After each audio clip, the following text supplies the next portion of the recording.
Olá, boa noite. Antes de sair plantando e podando árvores, é preciso buscar orientação. O ideal é conhecer mais sobre o local e qual espécie escolher. A poda inadequada pode, inclusive, gerar multas. Perdeu documentos? Calma que tudo tem jeito. Você vai saber o que fazer nesse caso ou também em caso de roubo. Tem ainda a previsão do tempo para Uberlândia e outras cidades do estado e mais uma parte da série sobre a história do congado em Uberlândia. Essas e outras notícias a partir de agora.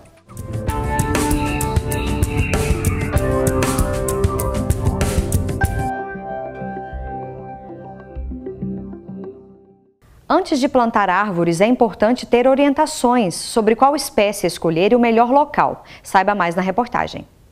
Uma sombra no meio do caminho e um lugar para os animais seguirem o ritmo da natureza. Nas cidades, as árvores têm papel importante. Miriam sabe disso. Ela faz parte do grupo Damas Verdes, em Uberlândia, e já plantou árvores como ipês e quaresmeiras. Observamos que, historicamente, a cidade necessita de um olhar sobre o meio ambiente, especificamente com relação à preservação e continuidade de vida das nossas árvores. O nosso objetivo é um trabalho de conscientização, é um trabalho de acompanhamento da questão ambiental junto ao poder público, junto à comunidade em geral, é um trabalho de conscientização e é um trabalho que visa a preservação da vida. Uma cidade proporcionalmente arborizada resulta em benefícios climáticos para animais como os pássaros e para toda a população. É o que explica o professor de Engenharia Florestal da UFO, André. Tem a amenização das condições microclimáticas, a gente chama isso de conforto térmico. Isso é nítido na diferença que tem entre o Umuarama e o centro da cidade, onde aqui tem mais árvores. Abrigo para a fauna, muitas espécies, inclusive da fauna do cerrado, utilizam essas árvores.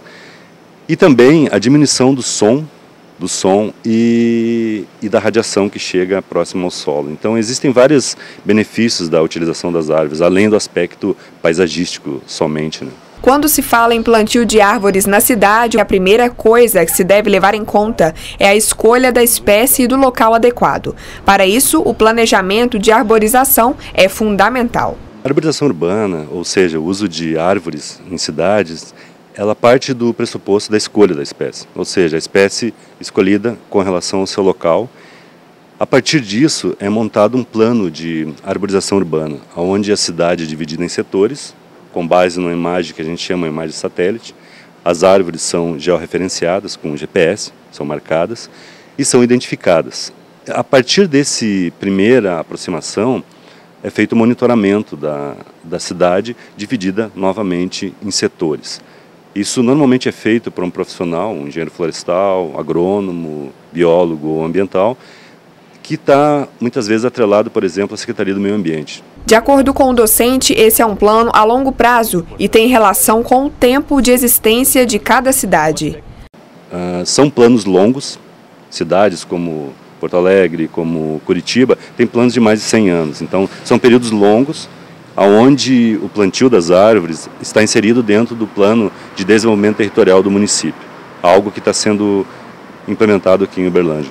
Após o plantio da árvore, um dos cuidados é a poda. Essa etapa deve ser feita de maneira correta e o assessor de meio ambiente da prefeitura recomenda que os cidadãos peçam autorização antes. De acordo com a Lei 10.700 de 2011, a previsibilidade da necessidade de autorização é para podas drásticas e para supressões, e também para árvores imunes de corte. Porém, a gente recomenda que em qualquer uma das situações você peça a sua autorização, porque se você estiver fazendo uma poda ornamental, uma poda corretiva, isso não te isenta da fiscalização. Aí é entender se você está fazendo uma poda ornamental ou se ela chegou a ser poda drástica, isso vai do fiscal que vai estar te abordando naquele momento. Também é possível solicitar o serviço de poda da prefeitura.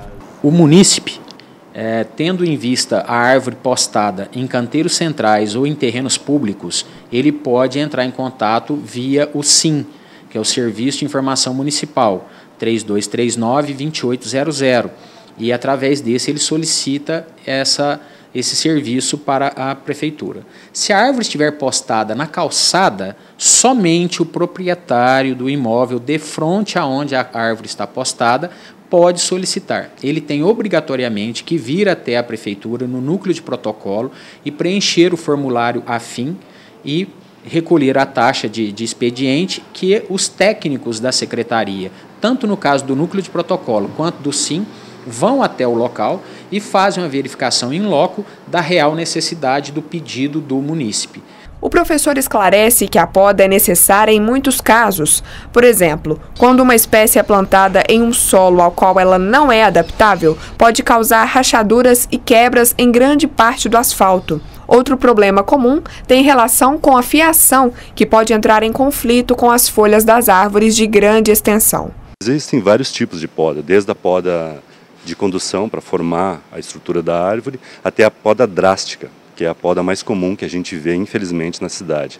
Quando a poda drástica é feita, lembrando, como falei anteriormente, tudo começa com o início da escolha da espécie para o porte. Se a árvore passa de, por exemplo, 7, 9 metros, ela não pode ser colocada embaixo de um fio. E quando isso é feito, a poda drástica acaba descaracterizando a planta, alterando o centro de equilíbrio, e às vezes ocasionando a queda, principalmente depois de 20, 30 anos que a árvore já está no seu local. Então, a poda é necessária? É. Benefícios: visualização de placas, aumento da iluminação das cidades. Júlio, outro integrante do grupo Damas Verdes, é professor aposentado da UFO, do curso de agronomia. Não é apenas a gente plantar uma árvore e dar as costas, né, uma muda. Porque se você não toma certos cuidados, a chance dela se firmar como uma planta assim, que dá sombra, agradável, etc., a chance é pequena. Então é preciso plantar e é preciso cuidar.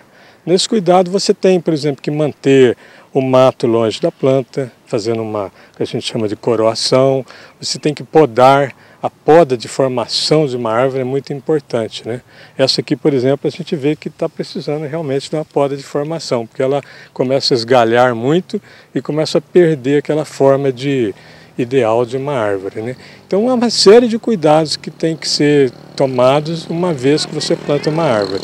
Ainda falando sobre arborização de espaços urbanos, a quaresmeira deixa a paisagem do Cerrado mais bela e a cidade mais colorida.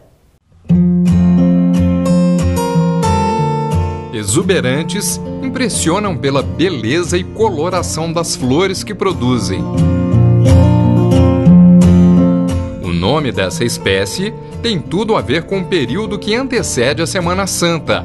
É porque ela floresce justamente no tempo da Quaresma, que vai de essa época nossa, né? E ela fica toda roxa, porque a igreja fica com os santos cobertos de roxo, observe. A floração da quaresmeira ocorre 2 vezes ao ano. Além disso, a planta tem propriedades medicinais. Ela é usada para inchaços, tosses e doenças venéreas, né? Naturalmente, você não vai sair fazendo chás. Isso tudo você tem que procurar em casas especializadas. Este empresário, que tem um comércio na Avenida São José, área central da cidade, tem uma quaresmeira em frente à loja. Apaixonado pela planta, mantém cuidados com ela, a fim de que continue a produzir as charmosas floradas. Eu adoro essa árvore aí, eu sempre cuido dela, tomo bastante cuidado, não deixo o pessoal podar de qualquer forma, porque tem que fazer a poda correta. E o pessoal passa de cá para ficar na sombra dela, aproveita para olhar a vitrine, já entra na loja, é um atrativo. Acho que tem tudo a ver com a loja, né? Cores, arte e energia, ela é bem isso mesmo, a gente gosta demais dessa árvore.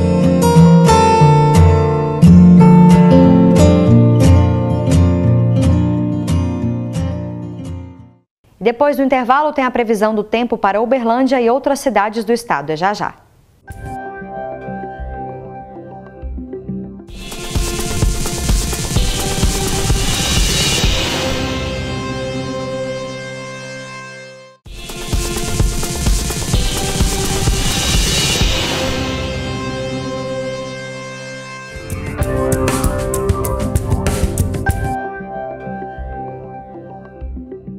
Hora de saber como fica o tempo em Uberlândia e outras cidades de Minas.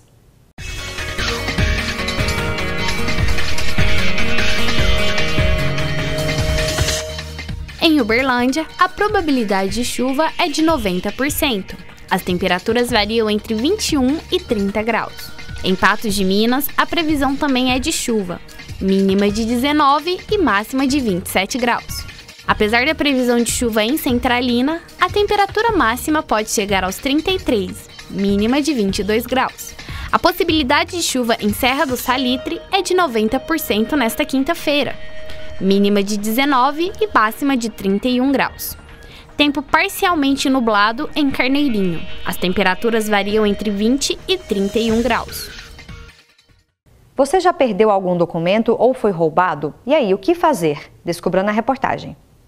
É comum encontrar alguém que já tenha perdido um documento ou, na pior das situações, foi roubado.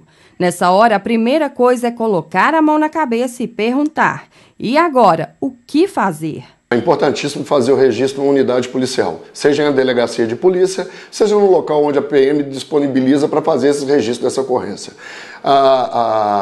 Esse tipo de informação é importante e esse registro é importante para que a pessoa se precavenha de caso o documento dele venha a ser utilizado indevidamente. Uma opção, caso queira procurar seus documentos, é se dirigir a uma agência central dos Correios. Esses documentos normalmente chegam às agências do Correio, o caminho que ele faz, porque qualquer lugar que recebe esse documento, ele automaticamente encaminha para a agência dos Correios.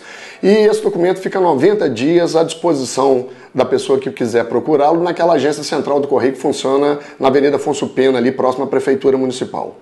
Depois de 90 dias, esse documento é encaminhado pelos Correios aqui para o Instituto de Identificação. O Instituto de Identificação da Polícia Civil de Minas Gerais recebe 1.000 documentos por mês dos Correios. Se for pensar no período de um ano, esse número sobe para 12.000. Nós aqui fazemos uma triagem desse documento. Nós separamos os documentos que são do Estado de Minas Gerais, que vão ficar aqui arquivados e à disposição do usuário para que seja restituído a ele, e os que são de outros estados são encaminhados para outro estado. A dor de cabeça pode ser ainda pior quando você descobre que seus documentos foram usados por uma outra pessoa. Roubaram meus documentos e utilizaram. Fui no advogado, ele me recomendou aguardar o nome ir, né, para o SPC, porque ele me relatou que infelizmente no Brasil você tem que provar o prejuízo. O primeiro passo é fazer uma ocorrência policial. O segundo passo é comunicar aos bancos, às instituições financeiras, cancelar todos os cartões que foram extraviados. E depois o consumidor deve pedir, caso ele seja vítima da fraude, de alguma negociação, pedir imediatamente para o banco ressarci-lo esse prejuízo. Por isso, antes que aconteça o pior, é bom adotar alguns cuidados. Um deles é quando navegar na internet. Ali pode sim morar o perigo. O cidadão hoje fica vulnerável porque a todo momento você informa na rede social. Você vai fazer o cadastro para procurar um emprego, para fazer uma compra, os seus dados pessoais estão disponibilizados nas redes. E os hackers hoje têm muitas ferramentas que eles utilizam para poder obter esses dados de maneira indevida. E depois do intervalo, mais um capítulo da série sobre o Congado em Uberlândia. É já já.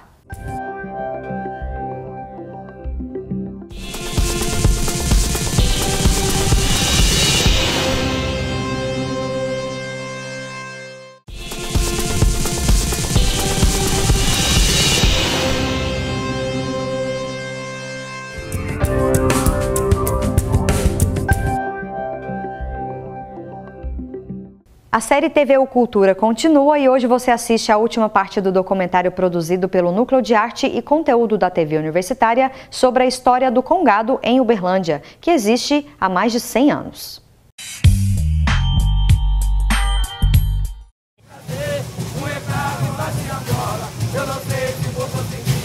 Cada terno tem um som diferente. O Moçambique, eles utilizam a gunga, que eles colocam no pé, a patongonga, que eles tocam na mão, e eles usam muitos bastões.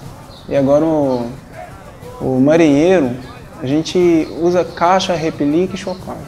O trançar das fitas, somente os marinheiros aqui em Uberlândia, eles podem estar fazendo fazendo a trança, né? A trança significa as ondas do mar, são as forças da natureza. O mastro, ele é levantado para dar o início à festa, que é o mastro de Nossa Senhora do Rosário e o mastro de São Benedito. Ele é levantado por...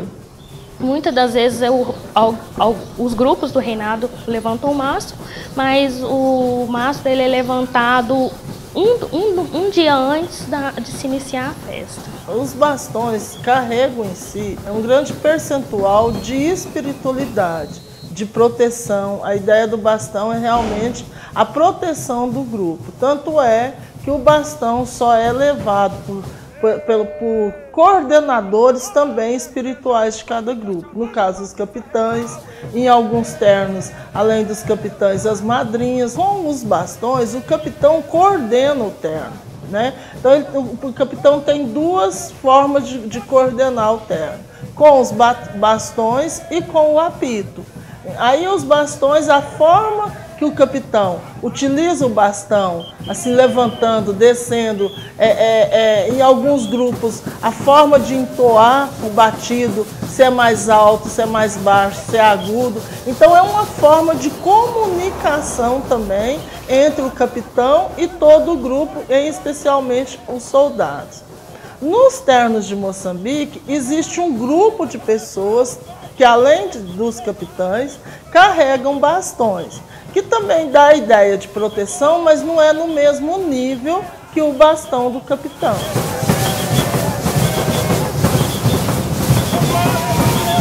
A roupa de um grupo, tanto quanto o ritmo, é a sua identidade. E também na questão das cores que ela carrega. Então, cada grupo tem a sua caracterização muito ligada à questão da roupa.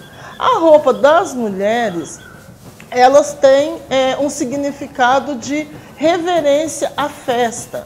Ela tenta ir o mais bem vestida possível, né? Então essa é a forma que a gente busca, a gente está reverenciando, agradecendo Nossa Senhora do Rosário e São Benedito. E tem grupos que hoje também traz no vestuário, tanto das mulheres quanto dos homens, a referência aos nossos ancestrais, ao nosso processo histórico de como que em África se vestia ou se veste até hoje. Então, assim, a gente tem esses diferentes significados através do vestuário. Na segunda-feira, os congados, na parte da manhã, eles fazem algumas visitas. As pessoas que nos receberam durante a preparação da festa, né, que cederam suas casas para a gente fazer os leilões, a gente faz a visita na casa deles em agradecimento por eles terem nos ajudado, né? Então a gente vai e também vai em casa de pessoas que são devotos, né? À noite acontece a despedida na porta da igreja.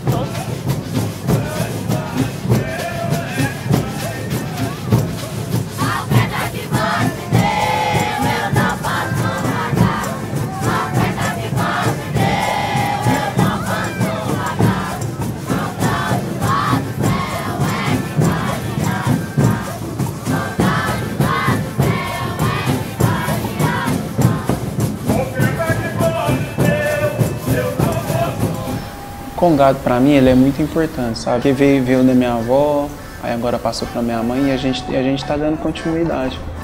É em base de muita fé e força mesmo.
E com essa série, o TVU Notícias chega ao fim. Amanhã estamos de volta. Boa noite.